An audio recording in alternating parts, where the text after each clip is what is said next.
ভাটাইগো বা ডিজিনেস মানে কি? মানে মাথা ঘোরা বা স্পিনিং অফ দ্য হেড, মুভমেন্টের প্রবলেম।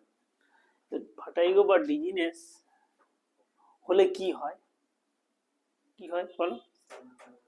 নোজিয়া হয়, ভমিটিং হয়, স্পিনিং অফ দ্য হেড হয় তো, আর সোয়েটিং হয়। কি কি হয়? সাইন সিমটম কি হয়? নোজিয়া হয়, ভমিটিং হয়, আর সোয়েটিং হয়। আচ্ছা, মাথা ঘোরাকে আমি দুটো ভাগে ভাগ করি। একটা ভাগ করি যে ভেস্টিবুলার কজ, মানে কানের কারণে, আর একটা হচ্ছে নন ভেস্টিবুলার কজ। নন ভেস্টিবুলার কজের মধ্যে প্রথমে আমরা আছি কি কি কারণ হতে পারে। যে কারণ প্রেসার ড্রপ করলো, পশ্চারাল হাইপোটেনশন, মানে প্রেসার ড্রপ করলো, তাহলে পশ্চারাল হাইপোটেনশন। কারোর যদি প্রেসার বেড়ে যায়, হাইপার টেনশন, তাতেও মারতে করতে পারে। আর কিসে মাথা ঘুরতে পারে? কারো যদি সার্ভাইকাল স্পন্ডিলাইসিস থাকলে তার মাথা ঘুরতে পারে। আর কিসে মাথা ঘুরতে পারে? তাকে যদি কারো অ্যানিমিয়া থাকে, রক্তাল্পত থাকে, তার জন্য মাথা ঘুরতে পারে। অ্যানিমিয়া থাকলে মাথা ঘুরতে পারে, ঠিক আছে। আর আর কিসে মাথা ঘুরতে? এটা হচ্ছে নন ভেস্টিবুলার কজ। এছাড়া অনেক কজ আছে, এগুলো হচ্ছে নন ভেস্টিবুলার কজ। এবার হচ্ছে আমরা দুটো ভাগে তাহলে ভাগ করি, একটা ভেস্টিবুলার কজ, একটা নন ভেস্টিবুলার কজ।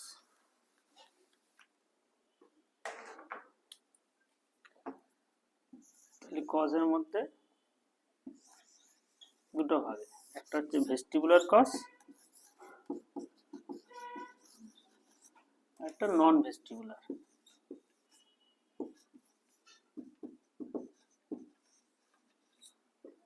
ভেস্টিবুলার কজের মধ্যে তাহলে আবার, এবার যদি ভেস্টিবুল মানে কি, আমরা কান ধরে রাখি, কান ভেস্টিবুলার নার্ভ থেকে জায়গাটা আছে, তো ভেস্টিবুলার কজ। ভেস্টিবিউল হচ্ছে এই নার্ভটা, এটা হচ্ছে কান, এটা নার্ভ, এটা হচ্ছে ব্রেন, যদি এইভাবে ভাগ করি। ভেস্টিবুলার কজকে যদি কান হয়, কানটা হচ্ছে পেরিফেরাল কজ, আর এইটা হচ্ছে সেন্ট্রাল কজ। তাহলে পেরিফেরাল কজ মানে হচ্ছে কানের মধ্যে প্যাথোলজি। এবার কানের মধ্যে কি কি কারণে মাথা ঘুরতে পারে? কানের মধ্যে কি কি কারণে মাথা ঘুরতে পারে? একটা হচ্ছে বিপিপিভি, মানে বিনাইন পজিশনাল পারক্সিমাল ভার্টিগো। তাহলে কি হচ্ছে? তার পেরিফেরাল কজের মধ্যে প্রথম আসছে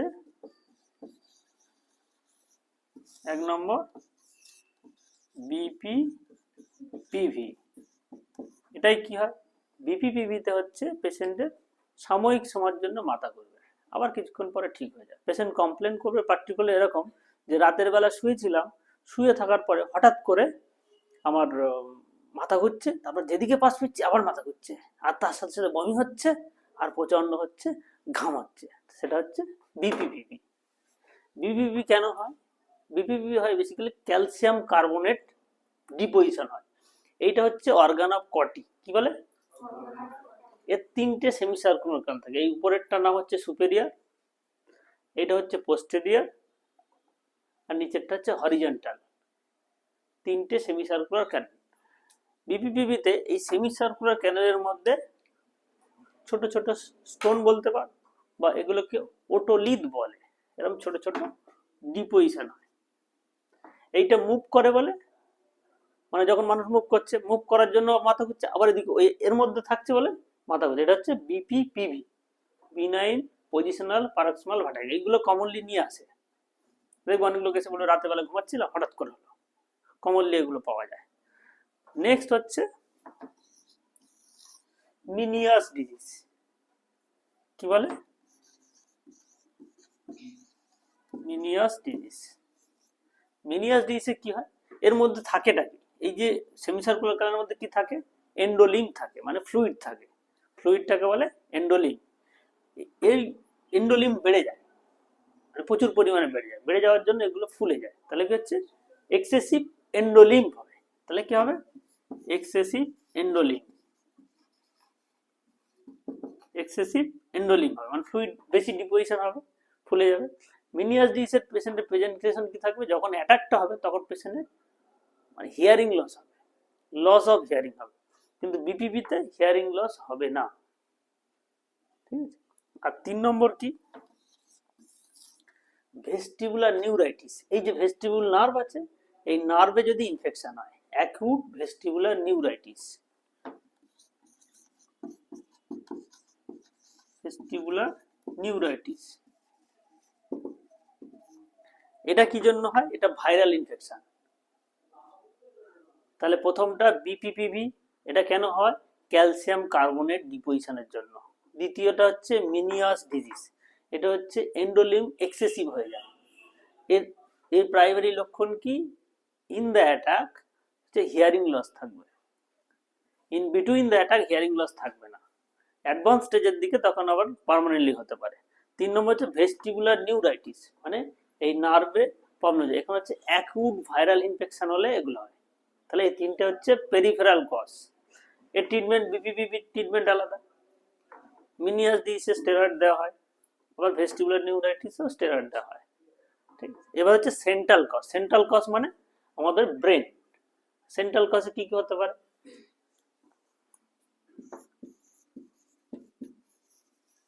সেন্ট্রাল কজের মধ্যে কি হবে? তাহলে 1 নম্বর যদি স্ট্রোক হয়, পোস্টেরিয়র সার্কুলেশন যদি স্ট্রোক হয়, যেটা মুখার্জি দেওয়া যেটা স্ট্রোক, স্ট্রোক মানে পোস্টেরিয়র সার্কুলেশন স্ট্রোক। 2 নম্বর কি হতে পারে? টিউমার যদি হয়, এখানে যদি কোনো টিউমার হয়, মেডুলার উপরে যদি কোনো টিউমার হয়, তখন সেটা হতে পারে। তাহলে কোনো টিউমার। পেরিফেরাল আর সেন্ট্রাল কজের মধ্যে পার্থক্য হল, সেন্ট্রাল কজ সবসময় মাথা ঘোরা থাকবে, পেরিফেরাল কজে হচ্ছে মাঝে মাঝে হবে। ঠিক আছে। সেন্ট্রাল কজে তাহলে স্ট্রোক, টিউমার, এই টিউমার সরি। এবার হচ্ছে আমরা তাহলে ভাগটা আমরা করি। তাহলে প্রথমটা হচ্ছে নন ভেস্টিবুলার কজ, আর শেষেরটা হচ্ছে ভেস্টিবুলার কজ। নন ভেস্টিবুলার কজের মধ্যে postural hypotension, sudden pressure drop করার জন্য, হাইপার টেনশন হতে পারে, অ্যানিমিয়া হতে পারে, সার্ভাইকাল স্পন্ডিলাইসিস হতে পারে, কারোর কারোর চোখের প্রবলেম থেকেও হতে পারে। আর ভেস্টিবুলার কজটা দুটো ভাগে, একটা পেরিফেরাল, একটা সেন্ট্রাল। পেরিফেরালের মধ্যে হচ্ছে বিপিপিভি, যেখানে হচ্ছে ক্যালসিয়াম কার্বনেট ডিপোজিশন হবে, আর মিনিয়াস ডিজিজ, যেখানে ফ্লুইডটা বেশি হবে, তাদের সাথে হিয়ারিং লস থাকবে। আর ভেস্টিবুলার নিউরাইটিস হচ্ছে যেখানে নার্ভ ইনফেকশনের জন্য হবে। এই যে তিনটে কারণ, আর সেন্ট্রাল কজের স্ট্রোক, টিউমার, আরো অন্যান্য কারণ আছে। কিন্তু এখানে কি কোনো জায়গায় গ্যাসের কারণ আছে? নেই। কিন্তু লোকে মাথা ঘুরলেই বলে আমার গ্যাস হচ্ছে। ঠিক আছে। কারণ সুতরাং তাহলে মাথা ঘোরা is not due to acidity, মানে মাথা ঘুরলেই বলে লোকে বলে আমার গ্যাস হচ্ছে, তারপর আমার এটা হয়ে যাচ্ছে। তো সব মাথা ঘোরা স্ট্রোক নয়, সব মাথা ঘোরা কিন্তু অ্যাসিডিটির জন্য নয়। ঠিক আছে, এটা মনে রাখতে হবে। তাহলে ভার্টিগো বা ডিজিনেস বোঝা গেল। এবার ভার্টিগো বা ডিজিনেসের কিছু এক্সারসাইজ আছে, সেইটা জানার জন্যই বলা, মানে যেটা হচ্ছে হোম রেমেডি। কিছু এক্সারসাইজ আছে, এটাকে বলে ভেস্টিবুলার এক্সারসাইজ। ভেস্টিবুলার এক্সারসাইজ কি? প্রথম হচ্ছে আই মুভমেন্টের একটা এক্সারসাইজ। তুমি সোজা তাকাও ওইদিকে, ঠিক আছে, এই অবস্থায় ও সোজা তাকাবে। এবার ডান দিকে তুমি তাকাও, মাথার মুভমেন্ট হবে না, ডান দিকে তাকাও। ডান দিকে তাকিয়ে পুরো তাকিয়েছো, হ্যাঁ ডান দিকে তাকিয়েছো, 1 থেকে 10 গুণ, 1 2 3 4 5 6 7 8 9 10 হয়েছে। এবার বাঁ দিকে তাকাও, মাথার মুভমেন্ট নয়, বাঁ দিকে তাকাও। হ্যাঁ, এভাবেও 1 থেকে 10 গুনবে। ঠিক আছে। এবার এখানে একটা আঙুল নিয়ে আসো, হ্যাঁ, এই আঙুলটার দিকে তাকিয়ে থাকো, আঙুলের দিকে এরকম 10 বার, পুরো আরো নিয়ে যাও, হয়েছে। এবার এইভাবে রাখো। এবার চোখের মুভমেন্ট এই আপওয়ার্ড ডাউনওয়ার্ড, আপওয়ার্ড ডাউনওয়ার্ড, এই এক্সারসাইজ হলো। এবার হচ্ছে আরেকটা হচ্ছে এপ্লিস ম্যানুভার। এই এপ্লিস ম্যানুভার শুধু এই বিপিপিপি রোগীদের জন্য করে, মানে এই পোস্টেরিয়ার সেমি সার্কুলার ক্যানালে প্রবলেম হলে তখন থাকবে।